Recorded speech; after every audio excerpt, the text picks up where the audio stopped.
आज चाहिँ यति राम्रो फेवाताल घुमौँ है त। यो चाहिँ कहाँ हो, कसो भनेर हेर्नको लागि लास्ट समय हेर्नुहोला। म चाहिँ नेपालबाट फर्किँदा बित्तिकै चाहिँ यहाँ आइसके पछाडि म चाहिँ घुम्नलाई हिँडेँ। किन भन्दाखेरि नेपालमा हुँदाखेरि चाहिँ हाम्रो घुम्ने टाइम भएन। अनि अलरेडी नेपालबाट मान्छे रिफ्रेस भएर आउँछ भनेर भन्छ, तर हाम्रो रिफ्रेसमेन्ट चाहिँ यहाँ घुमिसके पछाडि भयो। यसरी चाहिँ हामी एउटा लेकमा जाँदैछौँ है। अनि यहाँबाट म बसेको ठाउँबाट चाहिँ ठ्याक्क 1.5 घन्टा लाग्ने बाटो चाहिँ थियो।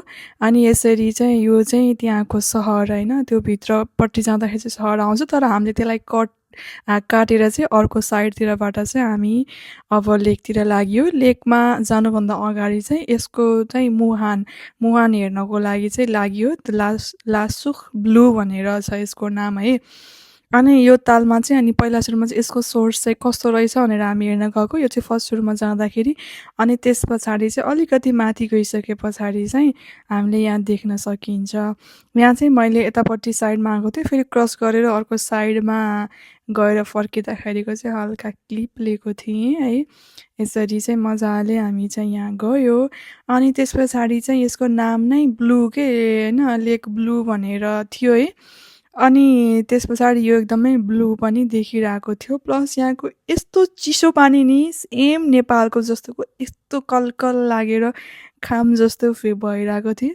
अनि यहाँ चाहिँ हल्का भिडियो बनायो है। यो झरना जस्तो देखिन्छ, तर लाइक झरना चाहिँ होइन, पानी आएर फ्लो भएर माथिदेखि तलसम्म हल्का त्यस्तो देखेको। अब चाहिँ हाम्रो लेक आयो। हामी चाहिँ यहाँनिर चाहिँ एउटा प्याडलवाला चाहिँ हामीले बोट लिएर 1 घन्टाको पुरै सफारी गऱ्यौँ। यस्तो मजा आयो। अनि त्यस पछाडि यहाँ चाहिँ नेपालबाट ल्याएको तितौरा पनि खाएँ। अनि 1 घन्टाको सफर चाहिँ एकदमै दामी भयो। Thank you for watching. Bye by.